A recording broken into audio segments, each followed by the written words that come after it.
ఈ ఏడాది విచిత్ర వాతావరణం నెలకొని ఉంది. జనవరి చివరి వారం నుంచి రాష్ట్రంలో ఉష్ణోగ్రతలు పెరిగాయి. ప్రస్తుతం వేసవి ముగియకముందే తెలంగాణలో అకాల వర్షాలు కురుస్తున్నాయి. గత కొన్ని రోజులుగా తెలుగు రాష్ట్రాల్లో ఉష్ణోగ్రతలు తగ్గి వాతావరణం చల్లబడింది. సాయంత్రం వేళల్లో కురుస్తున్న వర్షాలకు కొన్ని చోట్ల చెరువుల్లో నీటిమట్టం పెరిగింది.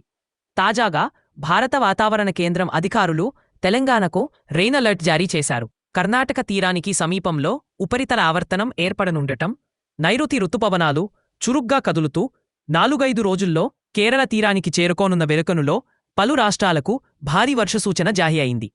ఈపేడాకా తమిళనాడు వ్యాప్తానికి భారీ వర్షాలు కురుస్తున్నాయి. ఉపరితల ఆవర్తనం ప్రభావంతో నేడు, రేపు తెలంగాణలో మోస్తరు వర్షాలు కురుస్తాయని వాతావరణ శాఖ తెలిపింది. అప్పెరప్పెరా ఉరుములు, మెరుపులతో కూడిన వర్షాలు కురుస్తాయని, గంటకు 30-40 కిలోమీటర్ల వేగంతో ఈదురుగాలులు వీస్తాయని పేర్కొంది. హైదరాబాద్తో పాటు మధ్య తెలంగాణలో జల్లులు, కొన్నిచోట్ల మోస్తరు వర్షం కురుస్తుందని, మధ్యాహ్నం 3 గంటల తర్వాత తెలంగాణ వ్యాప్తంగా మోస్తరు నుంచి భారీ వర్షం కురిసే అవకాశముందని వివరించింది. ఈ ఉపరితల ఆవర్తనం అల్పపీడనంగా మారి మే 25న ఉత్తరాంధ్ర తీరాన్ని చేరుకుని మే 22న ఒడిషాలోని భువనేశ్వర్ వద్ద తీరం దాటుతుందని వాతావరణ శాఖ అంచనా వేసింది. ప్రస్తుత తెలంగాణలో ఆకాశం మేఘావృతమై ఉంది. పలు జిల్లాల్లో రాత్రి ఉరుములు మెరుపులతో కూడిన భారీ వర్షం కురిసింది.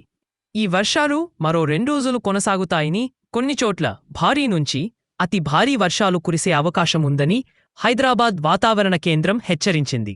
ఈ క్రమంలోనే వర్షాలు కురిసే జిల్లాలకు ఎల్లో అలర్ట్ ప్రకటించారు.